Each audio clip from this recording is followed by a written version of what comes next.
حدیث میں یہاں تک الفاظ آتے ہیں، حضور نے تلقین کیا ہے نوجوان صحابہ کو، کہ میرے بچے یقین کر، اگر تمام انسان تل جائیں تمہیں کوئی نقصان پہنچانے پر نہیں پہنچا سکتے مگر وہی کچھ جو اللہ نے لکھ دیا ہو، اور تمام انسان جمع ہو جائے تمہیں کوئی نفع پہنچانے پر نہیں پہنچا سکتے مگر اتنا ہی یا ویسا ہی جیسا کہ اللہ نے لکھ دیا۔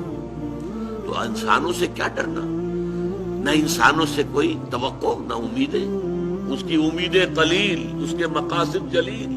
انسانوں سے امید نہ رکھو، اللہ سے امید رکھو، ساری توقع اس سے رکھو، سارا بھروسہ اس پر رکھو، کسی اور پر توکل نہ ہو۔ یہ ہے در حقیقت مرتبہ ولایت، مقام ولایت۔ اور اس میں جیسا کہ یہاں آیا، اب ان کے اوپر فرشتوں کا نزول ہوتا ہے۔ یہ فرشتے ہمیں محسوس نہیں ہوتے، لیکن یہ کیفیت جو بیان کی جا رہی ہے، اس کا احساس صاحب ایمان کو ہوتا ہے۔ وہ چاہے نظر نہ آئے فرشتے، اور فرشتوں کا قول چاہے ہم اپنے ان کانوں سے نہیں سنیں گے، فرشتوں کی بات سننے کے لیے دل کے کان ہیں۔ فرشتہ جو ہے وہ در حقیقت غیر مرئی ہے، وہ غیر مادی ہستی ہے، مادی نہیں ہے، وہ تو صرف نور پر مبنی ہے، نور سے بنا ہے اور نور ہے۔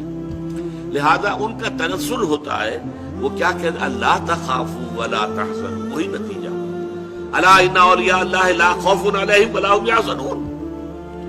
زوال خوف و حزن، یہ دو چیزیں ہیں جو ثبوت ہے کہ واقعتاً اللہ پر ایمان موجود ہے، واقعتاً اللہ کی ربوبیت پر دل ٹھک گیا ہے۔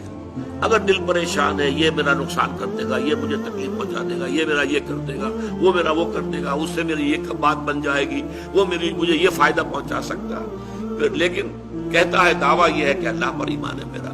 تو یہ در حقیقت یہ دونوں چیزیں ایک دوسرے کی بالکل متضاد ہیں۔ توکل، توقع صرف اللہ کی ذات کے ساتھ، اللہ تخافوا ولا تحزنوا، نہ خوف کھاؤ نہ حزن سے دو چار ہو، وابشروا بالجنۃ التي كنتم توعدون، اور بشارتیں حاصل کرو، خوشیاں مناؤ اس جنت کی کہ جن کا تم سے وعدہ کیا جاتا تھا، اہل ایمان سے وعدے کیے گئے ہیں۔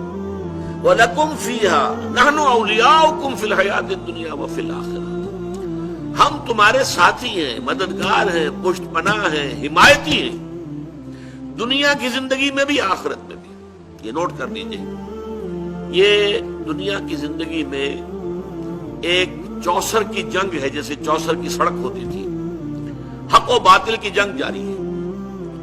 حق و باطل کی ایک جنگ ہمارے اندر ہے، ایک طرف ہمارا نفس امارہ ہے جو برائی کی طرف ہمیں دھکیلتا ہے، ایک طرف ہمارے اندر روح ربانی ہے، وَنَفَخْتُ فِيهِ مِن رُوحِي، وہ ہمیں خیر کی طرف، بھلائی کی طرف، بلندی کی طرف کھینچتی ہے۔ ایک کشاکش جو ہے ہمارے اندر ہے، کچھ کشاکش باہر چل رہی ہے۔ ہمارے اس نفس کو تقویت دینے کے لیے، اسے مشتعل کرنے کے لیے یہ شیاطین جن موجود ہیں۔ الذی یوسوس فی صدور الناس من الجنۃ والناس، حضور نے فرمایا کہ جب قلب غافل ہوتا ہے اللہ کی یاد سے تو شیطان اپنی تھوتنی لگا دیتا ہے دل کے ساتھ اور پھونکے مارتا ہے اس کے اندر، مشتعل کرتا ہے۔ جو حیوانی جذبات ہیں، جو انسان کے سفلی جذبات ہیں، اِڈ اور لبیڈو کے جو تقاضے ہیں، انہیں مشتعل کرتا ہے، ایکسائٹ کرتا ہے، تاکہ وہ مشتعل ہو کر اور وہ انسان کے جو ہے اس وقت ہوش اور حواس کے اوپر غالب آ جائے۔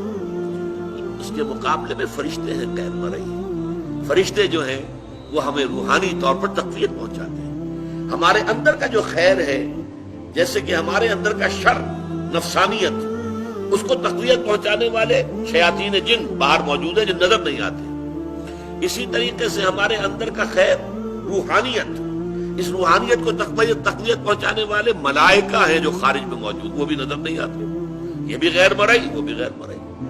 مرئی لوگوں کے اندر بھی جو انسان ہیں، خیر کی طرف بلانے والے بھی ہیں، شر کی طرف بلانے والے بھی ہیں۔ آپ کا دوست یہ بھی کہے گا چھوڑو میاں، کیا کس چکر میں پڑ گئے حلال حرام کے، دیکھو فائدہ ہوتا ہے اس کام کے اندر، جس کام میں فائدہ ہو وہ کرو، اللہ اللہ خرچ اللہ۔ یہ کیا حلال اور حرام اور صحیح اور غلط اور جائز اور ناجائز، وہ آپ کو شر کی ترغیب دے رہا ہے کہ نہیں دے رہا؟ اسی طرح کوئی آپ کا بھائی ایسا بھی اللہ کے بندے، خیال کر، غلط کام مت کر، اس سے تھوڑا سا یہ کہ تجھے دنیا میں دولت مل جائے گی، اخروی زندگی برباد ہو جائے گی تیری، ایسے انسان بھی تو ہے نا آخر۔ تو لوگ جو ہے خارج میں، انسانوں میں بھی داعیان شر بھی ہے، داعیان خیر بھی ہے، وہ تو ویزیبل ہے، مرئی ہے۔ غیر مرئی عالم میں جنات شیاطین جن ہیں جو ہمارے نفسانی خواہشات اور تقاضوں کو بڑکاتے ہیں، اور ادھر ملائکہ ہیں جو ہمیں تھپکی دیتے تم نے اچھا کام کیا ہے۔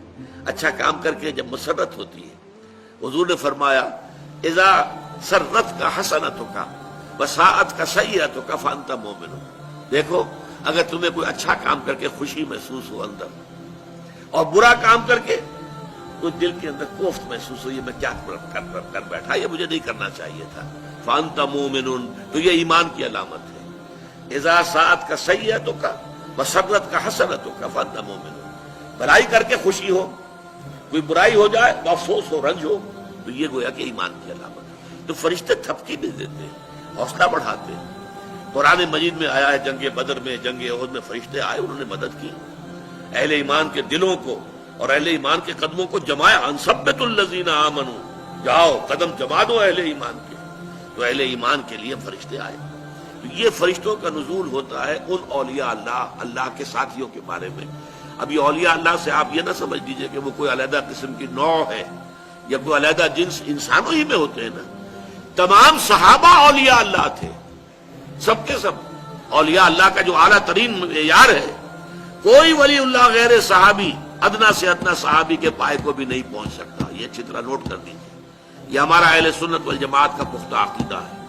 کمتر سے کمتر صحابی جو ہے بڑے سے بڑے ولی سے بھی وہ افضل ہے، بڑے سے بڑے ولی سے افضل۔ تو اولیاء اللہ سے مراد یہی نہ لے لیجیے جو ہماری اپنی جو ووکیبلری ہے، ہماری بول چال میں صوفیاء کرام کے لیے الفاظ یہ آتے ہیں، وہ بھی ہیں الحمدللہ، ان کے اندر بھی اولیاء اللہ بہت بڑی تعداد میں، لیکن جو ہمارے صحابہ کرام تھے وہ تو سب کے سب اللہ کے ولی تھے۔ ان کے لیے آتا ہے نحن اولیاؤکم فی الحیات الدنیا وفی الآخرہ، ہم تمہارے ولی ہیں، مددگار ہیں، پشت پناہ ہیں، جمے رہو، قدم تمہارے ڈگمگانے نہیں چاہیے۔ اور آخرت میں بھی، جنت میں تو ظاہر بات ہے کہ دوستی انہی سے ہوگی، وہی آئیں گے۔ یدخلون علیہم من کل باب، قرآن میں آتا ہے جنت کے ہر دروازے سے وہ داخل ہوں گے سلام کرتے ہوئے، سلام سلام، سلام اور سلامتی کے پیغام لے کے آئیں گے۔